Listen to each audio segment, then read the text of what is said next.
Assalamualaikum warahmatullahi wabarakatuh. Hai teman-teman, kembali lagi di video Accounting Education bersama saya Zafa.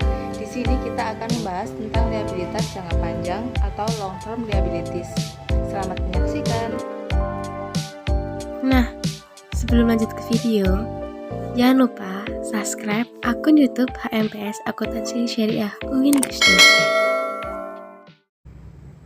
Nah, seperti yang mungkin sudah teman-teman ketahui, liabilitas adalah kewajiban yang harus dibayar atau dilunasi oleh sebuah perusahaan pada pihak terkait yang dilakukan dengan cara mengeluarkan sejumlah dana atau sumber daya ekonomi perusahaan. Liabilitas jangka panjang sendiri merupakan liabilitas yang jangka waktu pelunasannya itu lebih dari 1 tahun.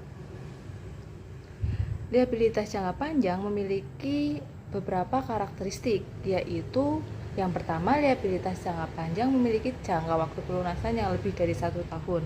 Yang kedua, liabilitas jangka panjang dihasilkan dari sumber dana jangka panjang seperti obligasi, utang jangka panjang, dan pinjaman jangka panjang dari bank atau kreditur lainnya.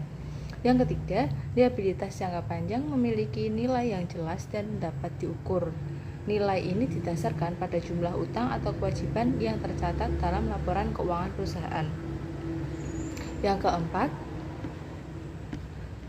beberapa jenis liabilitas jangka panjang seperti obligasi biasanya terdapat bunga yang harus dibayarkan kepada investor yang membeli obligasi.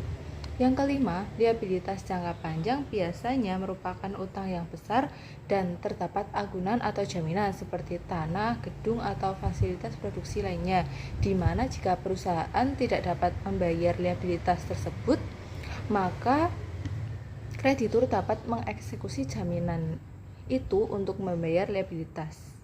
Yang keenam, liabilitas jangka panjang memerlukan analisis risiko yang cermat, karena kewajiban ini memiliki jangka waktu yang lebih lama dan dapat berdampak pada kemampuan perusahaan untuk menghasilkan keuntungan dan membayar kewajiban secara tepat waktu.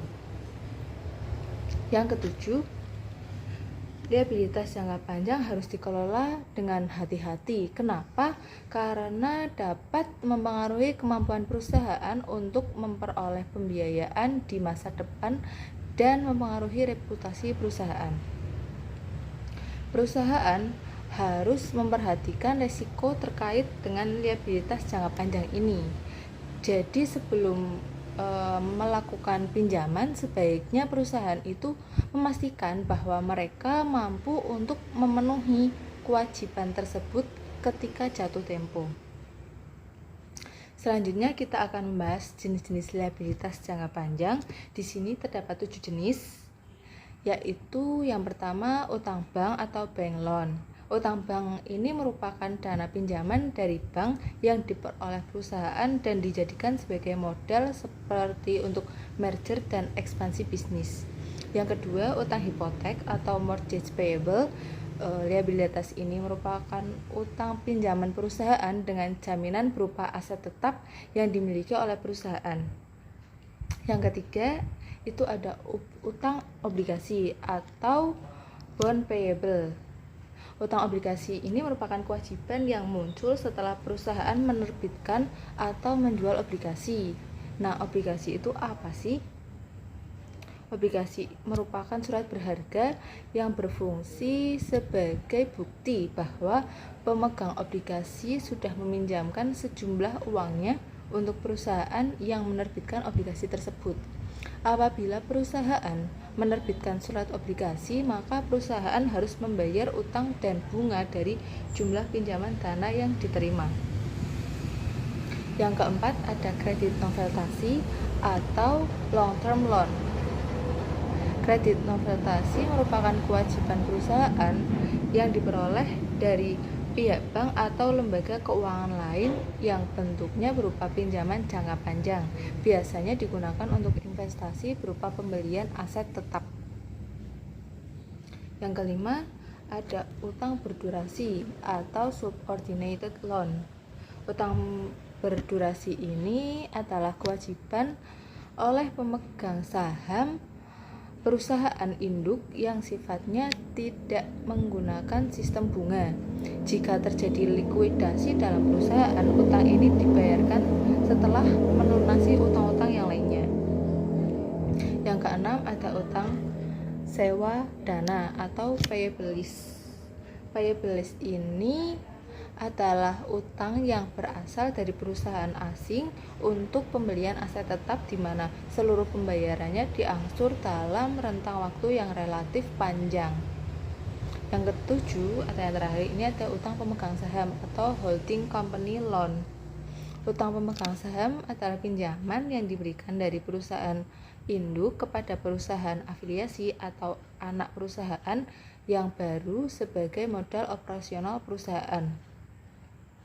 Umumnya liabilitas ini pembayarannya dapat diangsur dalam rentang waktu yang relatif lama.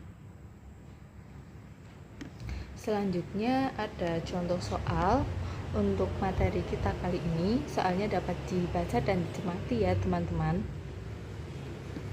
Jadi intinya itu ada perusahaan kan, ini PT Cahaya Pelita. PT Cahaya Pelita ini meminjam dana dari bank sebesar 250 juta dengan tingkat suku bunga 18%. Nah, pertanyaannya bagaimana PT Cahaya Pelita mencatat transaksi utang jangka panjang dari bank tersebut? Oke, langsung saja kita bahas ya, teman-teman.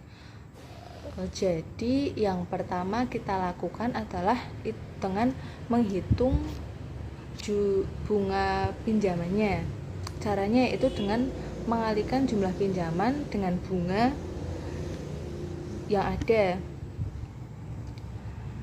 Jumlah pinjaman di sini kan adalah 250 juta dan suku bunganya yaitu 18%.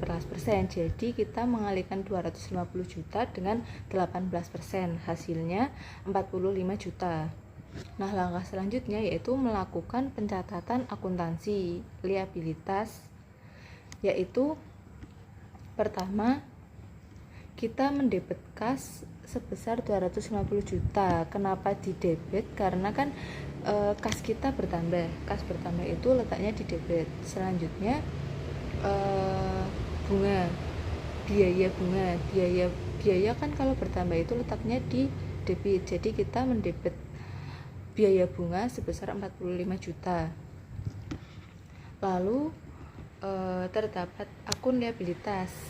Nah, liabilitas ini kalau bertambah kan letaknya di kredit.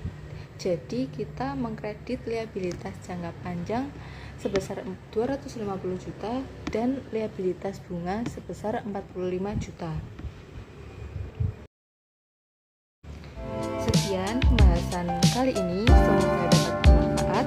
Terima kasih. Wassalamualaikum warahmatullahi wabarakatuh.